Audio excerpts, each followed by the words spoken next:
Alhamdulillahirabbil alamin. Mengheningkan cipta selesai. Bagi para sahabat yang menemukan sesuatu yang mengganjal di dalam waktu mengheningkan cipta itu, silakan chat di WA admin 082245647438. Insyaallah kami balas. Kita lanjutkan.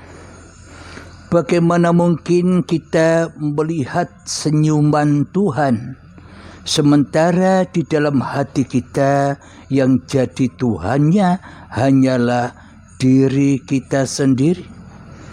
Bagaimana mungkin kita menyaksikan senyuman Tuhan sementara kita sudah memusuhi Tuhan di dalam hati kita? Kita selama ini hanyalah menyaksikan senyuman iblis dan setan. Selama ini kita hanyalah menyaksikan gelak tawa iblis dan setan. Kita selama ini menyaksikan betapa bangga dan mulianya setan telah menyesatkan hati kita untuk kembali kepada senyuman Tuhan. Bagaimana mungkin kita menyaksikan senyuman Tuhan yang tidak kita pertuhankan di dalam hati kita? Lalu bagaimana caranya kita bisa menyaksikan senyuman Tuhan? Cara menyaksikan senyuman Tuhan ada di dalam ayat atau di dalam kitab sucinya. Di dalam Al-Quran kita buka surat Al-Fajr. Surat Al-Fajr. Fajar artinya cahaya yang terang benderang. Selama ini fajar di dalam hati kita, fajar di dalam jiwa kita, fajar di dalam nyawa kita, fajar di dalam roh kita, fajar di dalam kehidupan sejak detik-detik akil balik hingga setua yang bau tanah ini kan masih fajarnya hawa nafsu, kan masih fajar dan cahayanya iblis dan setan saja. Maka kita takkan pernah bisa menyaksikan senyuman Tuhan sementara di dalam hati kita masih menyaksikan senyuman gelak tawanya, kebahagiaan dan kebanggaannya setan yang terkutuk di dalam hati kita. Siapakah setan yang terkutuk yang sesungguhnya itu? Setan yang terkutuk yang sesungguhnya itu tidak goib, bro. Tidak goib setan itu. Dijelaskan di dalam firman-Nya Allah, Inna syaitana lakum aduwwum mubin. Sesungguhnya setan itu adalah musuh yang nyata bagimu. Coba tes, coba cek, coba lihat masuk ke dalam diri kita masing-masing. Ada siapa yang wujud di dalamnya? Siapakah yang wujud di dalam nyawa kita? Siapakah yang wujud di dalam jiwa kita? Siapakah yang wujud di dalam hati kita? Siapakah yang wujud di dalam roh kita? Dan siapakah yang wujud selama ini di dalam kehidupan ini? Yang wujud, yang nyata, yang jelas, yang hidup, yang berkuasa, yang perkasa, cahaya diri manusia kita sendiri, bukan? Itulah Al-Fajr, yakni masih cahaya manusianya yang lebih aktif akbar, yang lebih besar, yang lebih agung, yang lebih kuasa di dalam hati kita daripada fajarnya Allah, daripada senyuman Allah, daripada cahaya Tuhan yang mewujudkan diri kita di hati kita. Sadarilah, itulah setan itu. Siapa? Ya diri kita sendiri selama ini yang jadi setannya. Alhamdulillahirabbil alamin. Jadi yang masih terang benderang di dalam jiwa kita, di dalam hati kita, di dalam nyawa kita, di dalam roh kita, dan di dalam kehidupan kita masih cahaya yang rusak. Masih cahaya siksaan, yang mana banyak kesedihannya, yang mana banyak sengsaranya di dalam kehidupan ini, siapapun Anda. Itulah bukti bahwa kita sudah masuk kuburan dan disiksa serta diazab di dalamnya, di kuburan badan yang dari tanah ini. Karena di dalamnya kita belum menemukan cahaya Tuhan, belum menemukan al-fajrillah. Yang kita temukan hanyalah al-fajrin nas, sinar-sinar cahaya kemanusiaannya saja. Lalu bagaimanakah caranya untuk lepas dari setan yang terkutuk ini? Bagaimanakah caranya untuk melepaskan semua jeratan-jeratan kesengsaraan, penderitaan, kesedihan yang kita alami selama ini? Ya tunggulah sampai hari kiamat. Setelah hari kiamat, hari berbangkit. Hari kiamat, setelah hari kiamat ada hari perhitungan, di mana dicek, mendapatkan rapot-rapot diri kita.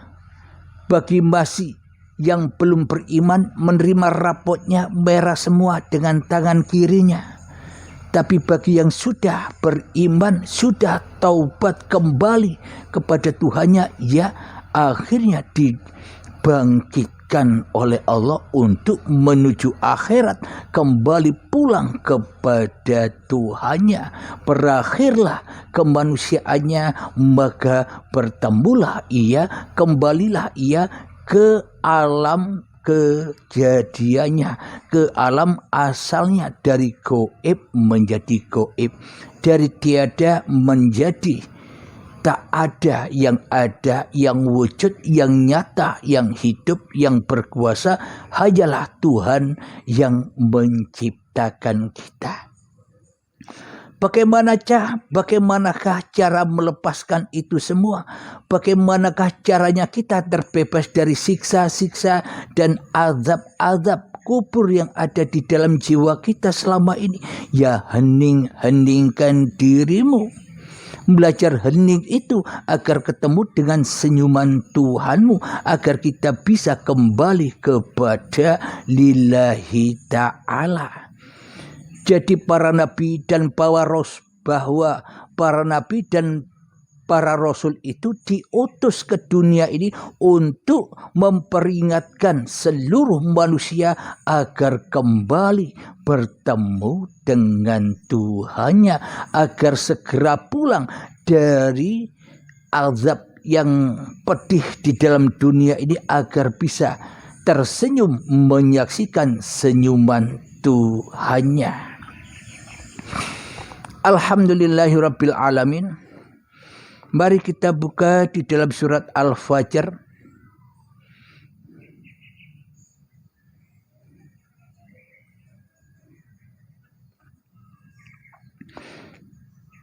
ayat yang ke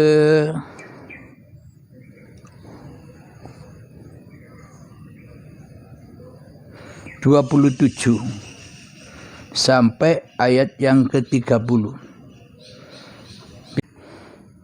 Bismillahirrahmanirrahim. Ya ayyatuhan nafsul nafsul mutmainnah. Artinya, wahai jiwa yang tenang, irji'i ila rabbiki radiyatan mardiyah. Kembalilah kepada Tuhanmu dengan hati yang ridho dan diridhoi. Fadkhuli fi ibadi, maka masuklah ke dalam golongan hamba-hambaku. Wadkhuli jannati, dan masuklah ke dalam surgaku. Nah, jadi cerita ini bukan cerita dongeng yang katanya nanti, tapi ini cerita fakta. Hak Al-Quran itu hak, bisa dirasakan semua kejadian-kejadian yang diceritakan di dalam Al-Quran ini. Bukan dongeng, bukan cerita orang dahulu, bukan cerita orang besok. Tapi sekarang ini semuanya sudah terjadi bagi orang-orang yang berakal, bagi orang-orang yang dikehendaki Tuhannya. Mari kita bongkar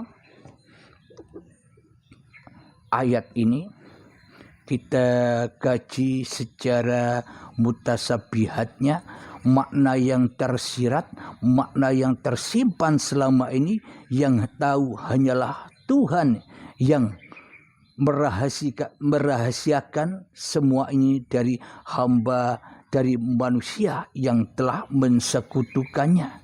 Merahasiakan semua ini kepada hamba yang masih melihat cahaya dirinya di hatinya. Merahasiakan rahasianya kepada manusia-manusia yang masih teradab dan berkumpul dengan iblis dan setan di dalam kuburan dan di dalam neraka jahanam. Jadi masih rahasia buat orang-orang yang masih jadi Tuhan di dalam hatinya. Jadi Allah tidak merahasiakan dirinya, manusialah yang merahasiakan Tuhannya. Kenapa? Karena manusianya tidak rela, karena manusianya tidak ridho bila Allah, bila Tuhan itu Tuhan yang menciptakannya. Manusia, iblis, setan selalu menyesatkan kita agar kita tidak rela, agar kita tidak ridho dituhani oleh Tuhan.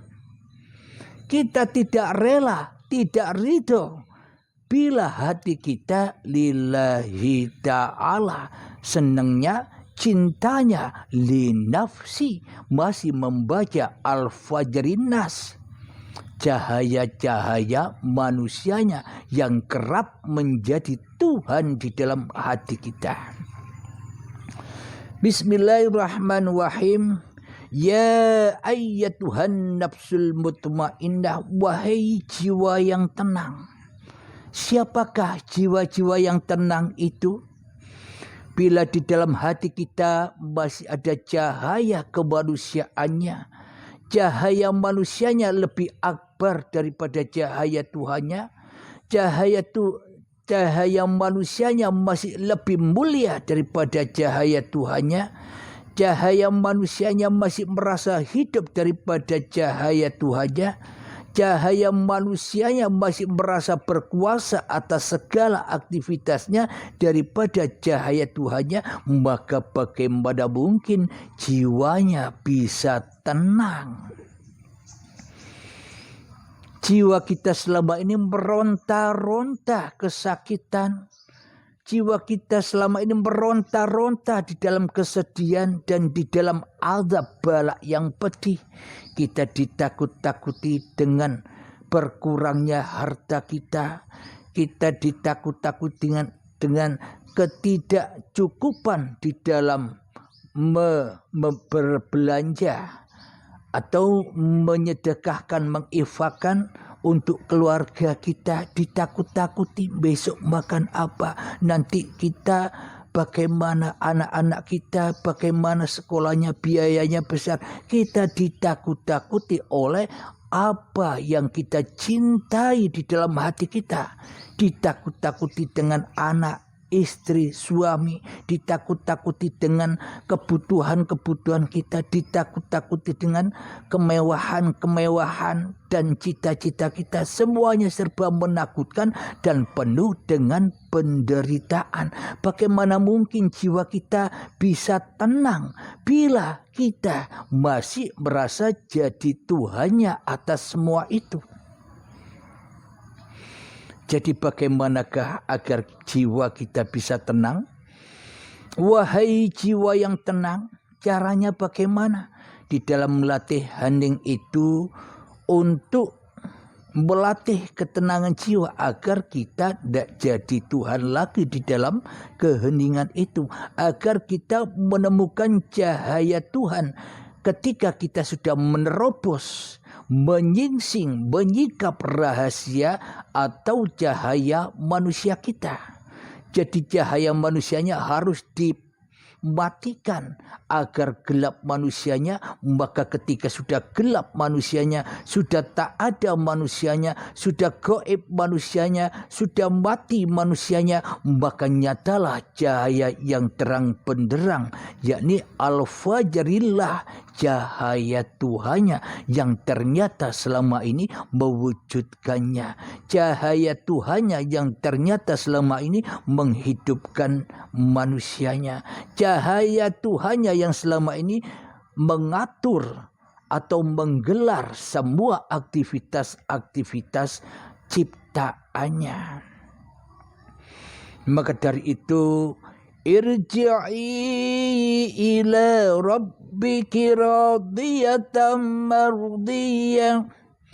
Kembalilah, jadi cara untuk menemukan jiwa yang tenang, jadi cara kita terbebas dari siksa azab kuburan ini, jadi cara agar kita terbebas dari siksaan dan azab neraka jahanam, api-api anar yang sudah kita kumpulkan selama ini dan yang membakar jiwa kita.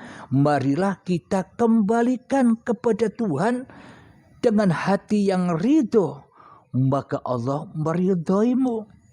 Maknanya kembalikanlah semuanya, kiamatkan hidupmu dan badanmu. Kiamatkan hidupmu dan badanmu maknanya pasrahkan kembali, selamatkanlah kembali cahaya dirimu kepada cahaya Tuhanmu. Pasrahkan kembali bahwa hidup inilah uripe Allah dan badan inilah ciptaan Allah. Itulah maknanya kita kembalikan lagi bahwa hidup dan badan ini sebenarnya dohir batinnya Tuhan itu sendiri. Ketika kita sudah tidak jadi Tuhan lagi, ketika kita sudah rela, ridho, mati syahid, mati di dalam menyaksikan uripe Allah. Dengan begitulah jiwa kita akan tenang dari huru haranya perjalanan-perjalanan kehidupan kita, dari huru haranya bencana yang ada di sini dan yang ada di sana, bencana di berbagai tempat yang selalu merisaukan, yang selalu menakutkan, yang selalu membuat hati kita ketakutan dan sedih. Kenapa? Karena kita belum menemukan ketenangan jiwa. Kenapa? Karena kita masih jadi Tuhan. Kenapa? Karena kita masih diazab di dalam kuburan badan ini. Kenapa? Karena kita tak rela, karena kita tak ridho bila hidup dan badan ini bukan milik kita. Bila hidup dan badan ini milik Tuhan, kita tidak rela kembalikan amanah-amanah itu kepada yang menciptakan. Jadi kembalikanlah, jadi kiamatkan, hancurkan hidup dan badan ini. Kembalikan lagi, pasrahkan lagi amanah-amanah ini kepada Tuhan yang menciptakan kita. Berarti untuk menemukan jiwa yang tenang, kita kan harus mati.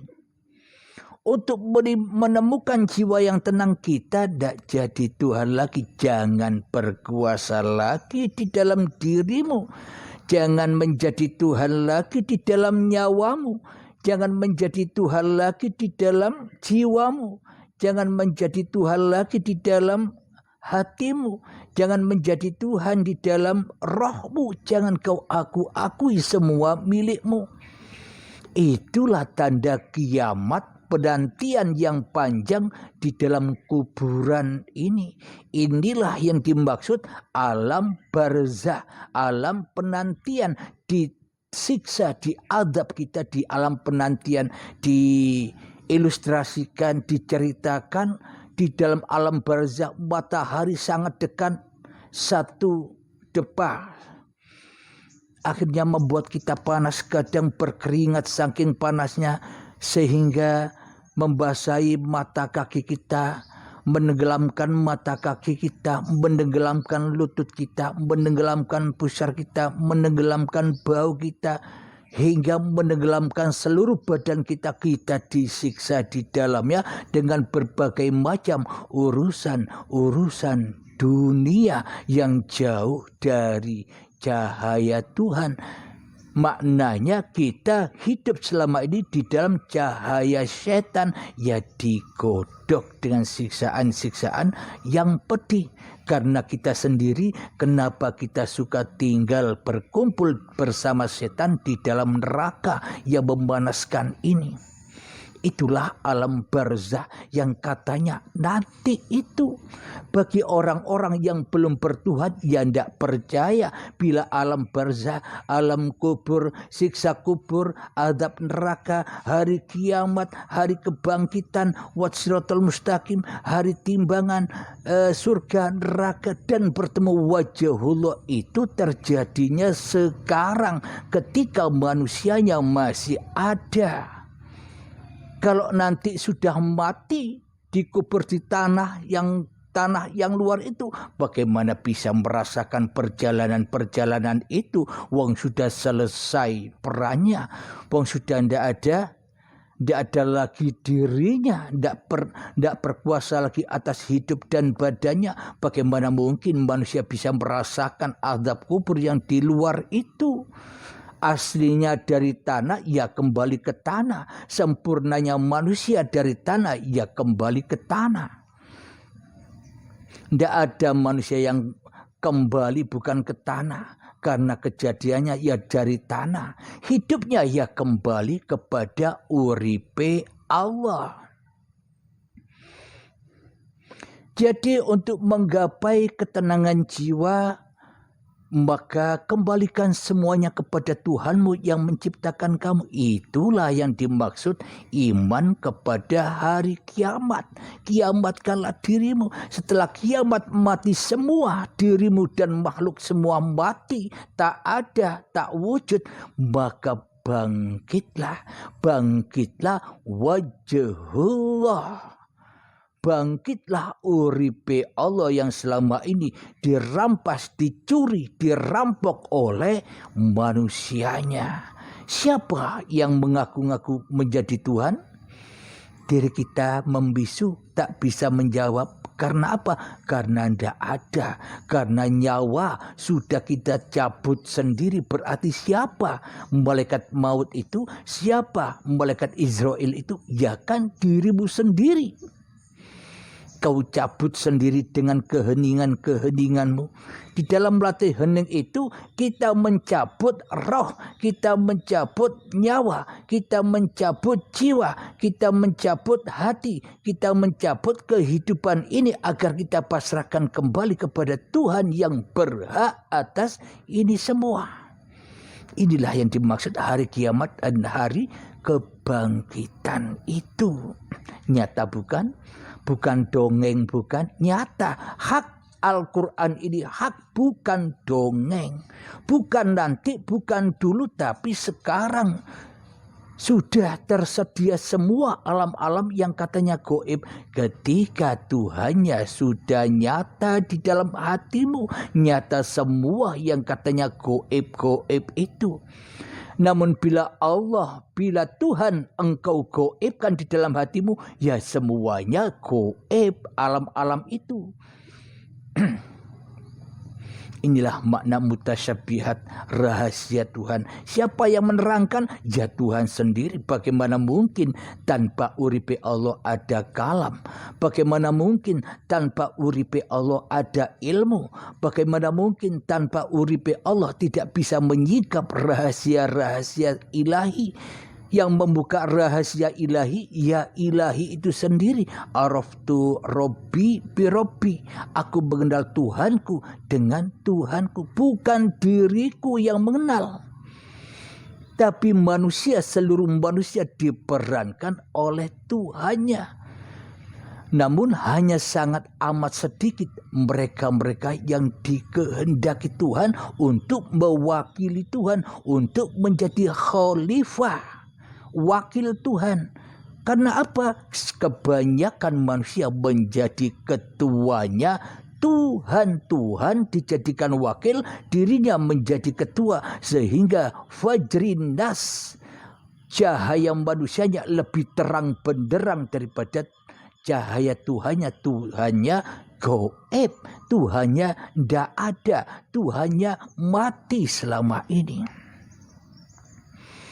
Alhamdulillah, itulah bagaimana caranya kita menggapai menjadi jiwa-jiwa yang tenang tadi. Ya, hadapilah kiamat, berikan semua amanah-amanah yang kepada yang berhak. Ketika sudah diberikan semua, matilah dirimu, maka bangkitlah. Di sini kebalikannya, manusianya mati, yang bangkit siapa? Yang bangkit ya Tuhannya, yakni Tuhannya bangkit berkuasa atas manusianya daripada manusianya yang berkuasa atas Tuhannya. Selama ini kan dibalik, seolah-olah kita, seolah-olah manusia berkuasa atas Tuhan. Kita mintai Tuhan, ya Allah berikan aku ini. Bila diberikan oleh Allah merasa bangga. Bila doa-doanya diterima merasa bangga. Aku kok doaku ya diterima, sombong kepada Tuhannya. Alhamdulillahirabbil alamin. Itulah yang dimaksud Rasulullah, manusia yang sudah menjadi utusan Allah. Sudah bangkit manusianya dari belenggu-belenggu setan dan iblisnya. Sudah kembali kepada Tuhannya, tidak menjadi rasulnya setan lagi, tidak menjadi utusannya setan lagi, tidak menjadi pesuruh setan lagi. Maka kembalilah manusia menjadi utusan-utusan Allah, menjadi rasul-rasul Allah, menjadi pesuruh-pesuruh Allah. Maknanya bagaimana? Manusia sudah menghadapi kodok dan kodarnya Allah. Itulah iman kepada kodok dan kodarnya Allah. Apa? Selalu nrimo ing pandum. Apapun yang dihadapkan Allah kepada dirinya, hatinya selalu damai, hatinya selalu bahagia. Inilah yang dimaksud senyuman Tuhan. Jadi bukan manusianya lagi yang bisa tersenyum menghadapi kehidupan ini. Tuhanlah yang memerankan semua ini dengan kuasanya. Itulah yang dimaksud senyuman Tuhan. Sudah kembali kuasa Tuhannya kepada Tuhannya. Sudah kembali kewujudan Tuhannya kepada Tuhannya. Sudah kembali kehidupan Tuhan kepada Tuhannya. Sudah kembali keperkasaan Tuhan kepada Tuhannya. Itulah yang dimaksud senyuman Tuhan. Itulah kebahagiaan manusia. Ketika manusia sudah menjadi Abdullah, ketika manusia menjadi hamba Allah, ketika manusia sudah menjadi Rasulullah di dalam hatinya, maka masuklah ke dalam golongan hamba-hambaku. Jadi sudah hamba Allah. Selama ini kan kita bukan hambanya Allah. Kita jadi hambanya setan, hambanya iblis yang masih terang benderang di dalam hati kita bahwa kitalah yang ada, Allah tidak ada. Nah, jadi kalau kita sudah masuk ke dalam abdillah, hamba Tuhan, uripe Allah yang ada, maka masuklah ke dalam surgaku. Itulah maknanya senyuman Tuhan, itulah maknanya kuasa Tuhan. Manusianya enjoy saja di dalam kehidupan ini karena manusianya sudah tak mampu berperan lagi. Karena seluruh peran wallahu khalaqakum wa ma ta'malun. Allah lah yang menciptakan kamu dan Allah lah yang menciptakan apapun yang kau perbuat. Bila manusianya tak ada nyata ayat ini, tapi bila manusianya masih ada jadi Tuhan, tak nyata ayat ini. Semuanya gaib, semuanya bohong, semuanya dongeng belaka. Bila manusianya yang masih merasa wujud di hatinya daripada wujud Tuhannya yang telah menciptakannya. Salam senyuman Tuhan. Semoga kita semua dapat memahami pemaparan ini, terkhususnya diri saya sendiri, karena sebenarnya diri saya tak ada ilmunya sama sekali. Bagaimana saya Abdul Halim punya ilmu sementara hidup saja tidak punya. Semua adalah ilmunya Tuhan, rahasia Tuhan yang berahasiai Abdul Halim selama ini, yang berahasiai kita semua selama ini. Marilah wahai manusia, ya ayyuhan nas, kembalilah kepada penciptamu. Dengan apa? Ya kembalilah kepada dirimu. Siapa dirimu itu? Dirimu itu diciptakan apa yang menciptakan. Sadari itu. Alhamdulillahirrabbilalamin. Sebelum kita akhiri kajian di pagi yang indah ini, marilah kita kembangkan salawat dhalimin daf'ul bala. Allahumma salli ala sayyidina Muhammad wa ashghili zalimin bizalimin. Allahumma salli ala sayyidina Muhammad wa ashghili zalimin bizalimin. Wa akhrijna min bainihim salimin. Wa ala alihi wa sahbihi ajma'in. Alhamdulillahirabbil alamin. Allahumma ya qadiyal hajat, Allahumma ya mujibad da'awat, Allahumma ya rafi'ad darajat, Allahumma ya muhillal muskilat, Allahumma ya safiyal amrat, Allahumma ya kafiyal muhimmat, Allahumma akhtim lana bil iman, Allahumma akhtim lana bil islam. Rabbana atina fid dunya hasanah wa fil akhirati hasanah wa qina adzabannar. Wa sallallahu ala sayyidina Muhammad wa ala alihi wa sahbihi wa sallam. Walhamdulillahi rabbil alamin. Akhir kalam. Assalamualaikum warahmatullahi wabarakatuh.